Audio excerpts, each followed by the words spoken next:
नमस्कार साथियों rate level 1 की सुनवाई जो 29 फरवरी को हुई थी उसका जजमेंट डल गया है। साथियों, आप सभी साथियों ने देख लिया होगा। साथियों, इसके अंदर इस जजमेंट में क्या लिखा हुआ है मैं आप सभी साथियों को पढ़कर सुनाऊंगा। देखिए साथियों, पूरी जानकारी मैं हिंदी अर्थ करके आपको बताता हूँ डिक्शनरी के माध्यम से। इसमें लिखा हुआ है, बहस के दौरान यह न्यायालय इस राय पर पहुंचा कि याचिकाकर्ता उम्मीदवार द्वारा उठाई गई शिकायत के प्रभावशाली और व्यापक निर्णय के लिए प्रतिवादी कर्मचारी चयन बोर्ड द्वारा दिए गए तर्कों के अधीन अवलोकन और या विचार करना होगा।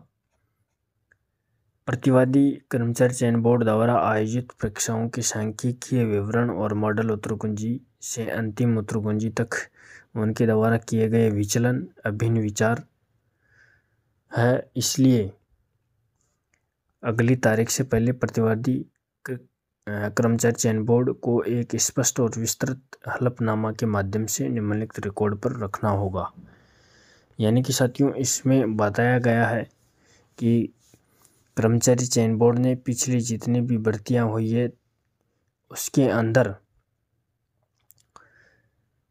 जो प्रश्न चेंज किए हैं मॉडल उत्तर कुंजी से अंतिम उत्तर कुंजी तक, उनके जो ऑप्शन चेंज किए हैं उनके रिकॉर्ड हलफनामे के माध्यम से पेश करना होगा, ऐसा इन्होंने बताया है। अब साथियों आगे देखिए, लिखा हुआ है, पिछले 3 वर्षों में प्रतिवादी कर्मचारी चयन बोर्ड द्वारा आयोजित परीक्षाओं की सांख्यिकीय विवरण को दर्शाने वाली एक व्यापक रिपोर्ट। यानी कि पिछले 3 वर्षों में जितने भी कर्मचारी चयन बोर्ड ने पेपर लिए है उनका सांख्यिकीय विवरण को दर्शाने वाली एक व्यापक रिपोर्ट पेश करने के लिए बोला है। और मॉडल उत्तर कुंजी से लेकर अंतिम उत्तर कुंजी तक प्रतिवादी कर्मचारी चयन बोर्ड द्वारा किए गए विचलन का विवरण और उसका प्रतिशत मांगा है।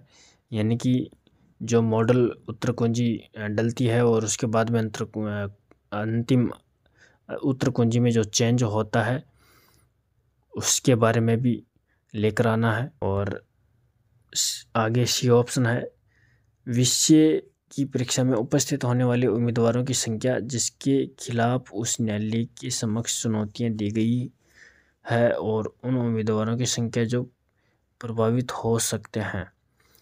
यदि न्यायालय अंतिम तर्कों के अधीन छूट देता है, उसके अलावा कोर्ट की बेहतर सहायता के लिए अगली तारीख पर राजस्थान कर्मचारी चयन बोर्ड के अध्यक्ष को कोर्ट में उपस्थित रहना होगा।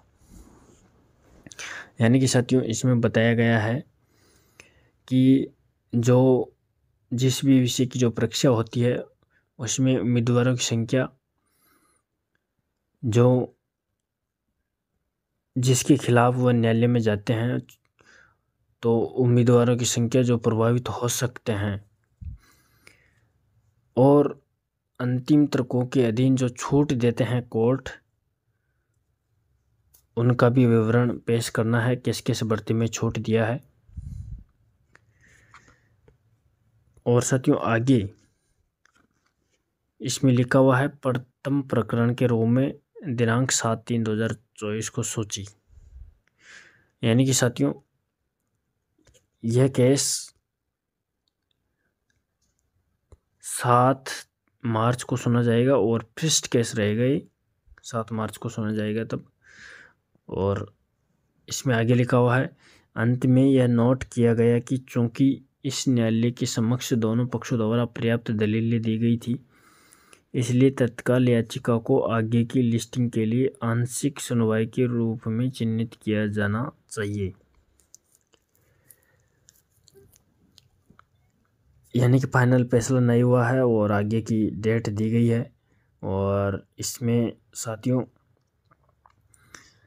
कर्मचारी चयन बोर्ड के अध्यक्ष आलोक राज जी को उपस्थित होने के लिए बोला है।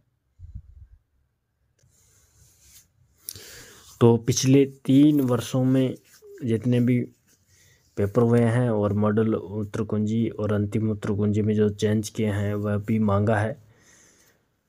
और एक्सपर्ट कमेटी के इस आधार पर गठित करते हैं और बोर्ड के अध्यक्ष से ये जानकारी लेंगे कि एक्सपर्ट कमेटी पेपर कैसे बनाती है, एक्सपर्ट कमेटी को कौन गठित करता है, क्या उनकी रेगुलेशन है, उनके आधार पर साथियों एक्सपर्ट कमेटी के बारे में भी राय लेगा, ऐसा कोर्ट ने आदेश दिया है। तो बिल्कुल 7 मार्च को जो सुनवाई है उसमें बोर्ड के अध्यक्ष आलोक राज जी भी उपस्थित होंगे। उन्होंने तलब किया है, जजमेंट के अंदर निर्देश दिए हैं बुलाने के, उपस्थित होने के लिए।